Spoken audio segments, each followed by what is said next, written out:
Hey everybody, William Wallace here. I'm always looking to introduce people to nonprofits and organizations and groups that help the public and have positive solutions for our community. And one day I was talking to a friend of mine about his group. It's called the Home Defense Foundation. At first, I didn't know what to think it was. I kind of thought, what is this? I mean, of course, you kind of start thinking of some different things that it could be, but I let him explain it to me, which I'm going to let him explain to you here in just a minute.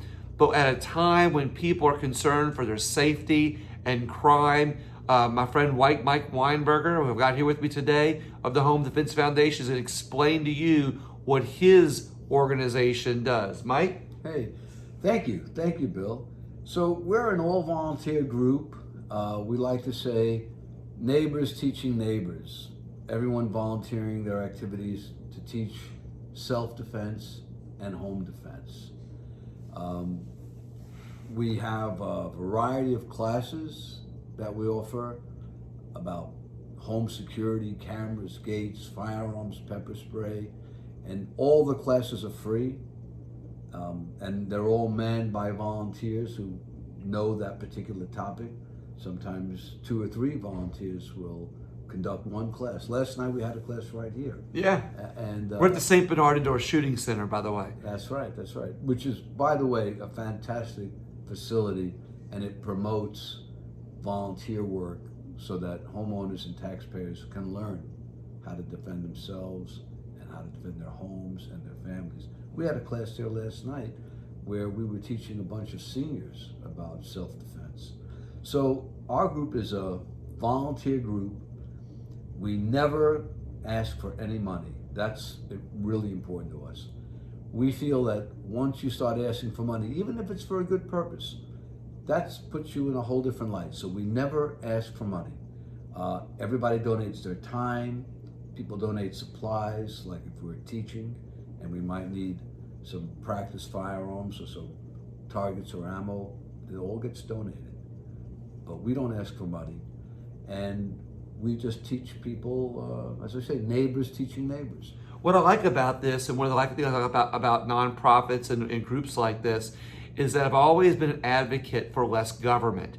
And, this is an organization that teaches people how to defend themselves. And it's not what you would think it is, even though sometimes there are firearm classes, there's a lot of other things that the Home Defense Foundation does for our community. So it's not asking people for money, it's people helping people, and it's not asking the government to do something for you.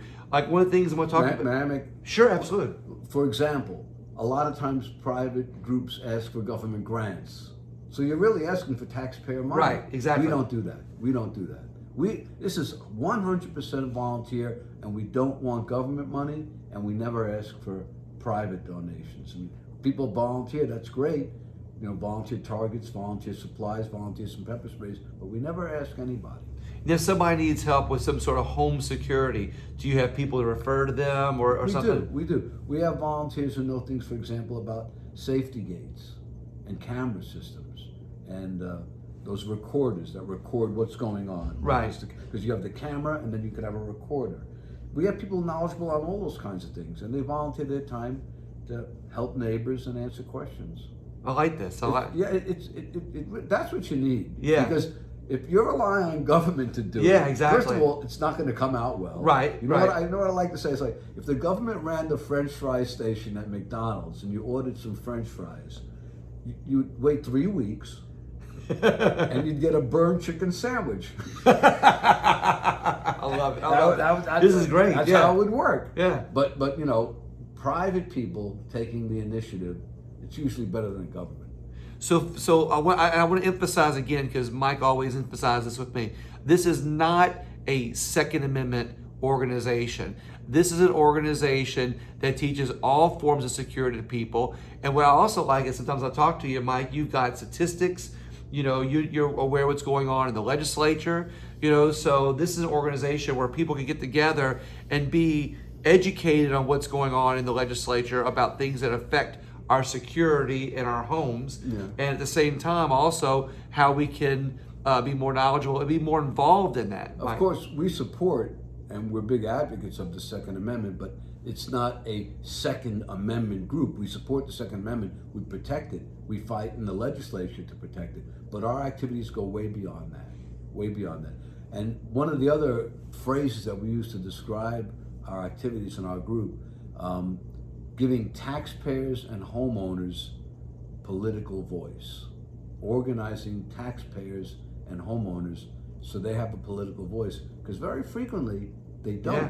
You know, the special interests do. Right. I mean, you know, you name a special interest, you know, landfills, garbage collection, whatever it might be. You know, even florists have special laws. Right? Yeah, exactly. Right. You have to have a license from the government, right, to put a rose next to a tulip. Yeah, and give somebody right, a bouquet.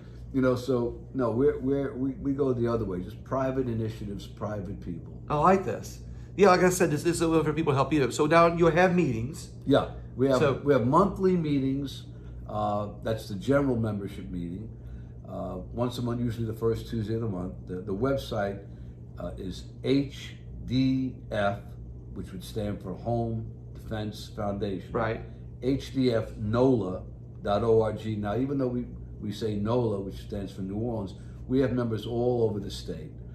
We have members on the North Shore. We have members in Plaquemine, St. Bernard, Jefferson, St. Charles Parish, you name it. We have members all over Baton Rouge.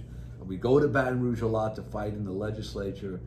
But since I live in New Orleans, and the guys who started with me in the very beginning are all from the New Orleans area, so we called it HDFNOLA.org. Right. But we're really getting to be statewide. And I like when you say fight in the legislature, you know, it doesn't necessarily mean fighting for as much as sometimes it means fighting to educate people. Yeah. Because I found that when one of the things that you told me a while back, and correct me if I'm wrong, if I'm saying this the wrong way, but you also educate other legislators on things that are going on, because sometimes they're in the, just because they're in the legislature doesn't mean that they are 100% accurate on all the, on all of the facts, and you can help people with that, right? I don't want to say anything that's going to get me in trouble, but you'd be surprised how much ignorance there is in legislative bodies. Let's just leave it. And ignorance doesn't have to be bad. It just means you don't know. Just don't know. But then again, if you're driving a tractor, you really should know how to drive a tractor. Okay. So yeah, it's not the best thing in the world to be ignorant about driving a tractor. So if a legislator going down the road. So if a legislator, though, let's say is a bill coming up, and they're not aware of some of the facts that may affect the citizens, your organization would be willing to meet with them to help them with their facts. We have, and let's give a good example. There has been legislation proposed recently to limit the number of rounds somebody is allowed to have in a home defense firearm. For example, 7 rounds, 10 rounds, that's it. Well, we went up there and we educated those legislators. If someone's breaking into your house, why should you be limited to 7 rounds if you need 8 rounds? Or why should you be limited to 10 if you need 11 to defend your children, your wife, your spouse, your family, your home? You might need more. Right. Why are they deciding you need only 7 rounds? Right. Exactly. And by the way, if someone breaks into your house, there's more than one of them sometimes. There could be more than one. And that's a moving attack. Right.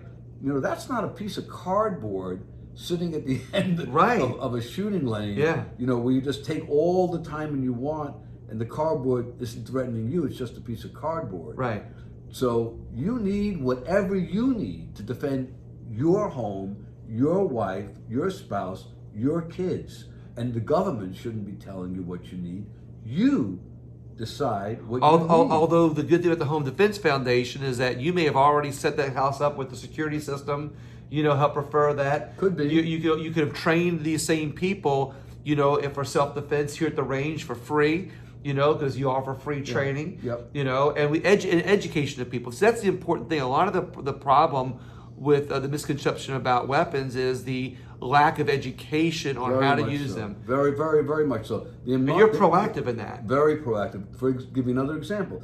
The number of people who confuse semi-automatic with automatic, 2 different things. They say, oh, he had a semi-automatic machine gun. Yeah. A semi-automatic is not a machine gun. The only thing that's automatic about a semi-automatic is after you fire one round, the next round is automatically loaded in, but you have to pull the trigger all over again, you have to aim all over again, you have to acquire the target all over again. It's not a machine gun. A semi-auto doesn't go ba ba ba Yeah. ba ba ba ba. Yeah. You know, but the number of people, even in the legislature, for example, who don't know that Right. distinction, the number of people who write about these topics in the media, in the newspapers, or talk about it in magazines or radio, TV. How often do you reach out to the media people? Well, we reach out, I would say, several times a month. We'll talk to different reporters, whatever. Unfortunately, there aren't that many reporters in the media who have open minds on these topics. A lot of the media is dead set against firearms. They're dead set against the Second Amendment. We reach out, but a lot of them, you can't penetrate that wall. So even though the Second Amendment rights and gun rights are just a portion of what the Home Defense Foundation does, I would emphasize again to any legislators that might watch this video that if you'd like to contact the Home Defense Foundation, you guys are willing to educate, you're willing to invite them to classes, Sure. You're willing to help any legislator with facts that are coming up on a bill that may help vote away that helps actually protect people and do a better job for the citizens instead of having to rely on government to do so. As a matter of fact, we have a lot of different legislators who come to our meetings and speak to us and take questions, and also I think learn from our feedback. Yeah. When they make a presentation, we give them feedback. Right. And our feedback, it works both ways. They educate us and we educate them. But we've had, I'm going to say at least a half a dozen members of the House and the Senate, maybe closer to a dozen, various parish councils and city council, for example. So we've had a whole bunch. DAs, sheriffs, prosecutors. We just had recently the federal prosecutor for Southeastern Louisiana, Peter Strasser, Yeah. the U.S. attorney. He came and spoke to our group. I think, by the way, he was pretty impressed. We had Blake Miguez, who I know was impressed because he told me so. He's been on my show before. There you go. Yeah. He's a member of the state legislature. So we reach out to the politicians, and it's a two-way street. They teach us, we teach them. So this is just to wrap up a little bit here. This is what I like about organizations like this. It's about promoting safety in this particular organization. It's about promoting self-defense, but it's done in a way that educates people, not just gun rights, but on all your home defense rights. It educates people in the public of what's going on with our crime rates and things that you can do and options that you might have. But most importantly, it gets people involved, and you help connect people to legislators, to elected officials, and to facts and the knowledge, which is one of the most important things that we can have in our communities. It's important to have civic involvement, because without civic involvement, you've got really a dictatorship of the ruling class, right? Yep, and that's what I try. Politicians and the so-called elitists, the know-it-alls, they're going to tell everybody what to do, what to do, what to say, what to think, how to act. That's wrong. Right. So you have to have civic involvement to counter that, to have a lively democracy. And that's what we're doing here. That's what the Home Defense Foundation does. Mike, I want to thank you so much for coming on the show today. I appreciate it. Thank you. Everybody, if you like the video and you like this, please share it. You can follow me here on William Wallace for Louisiana. Also, I have another page, William Wallace for America. I cover both issues. I believe, though, the best way to solve the problems in our country and our state is to start locally. And this local organization is one of those, of many that I'll be interviewing here. And you'll see different things here. You can also hear me on Tuesday nights on WGSO 990 AM from 5 to 6. I'd love to have your involvement. Please share the video. And Home Defense Foundation, hdfnola.org is where to go to find information about how you can get involved. Everybody, thank you very much. Please share the video and have a great day and be safe. Thank you.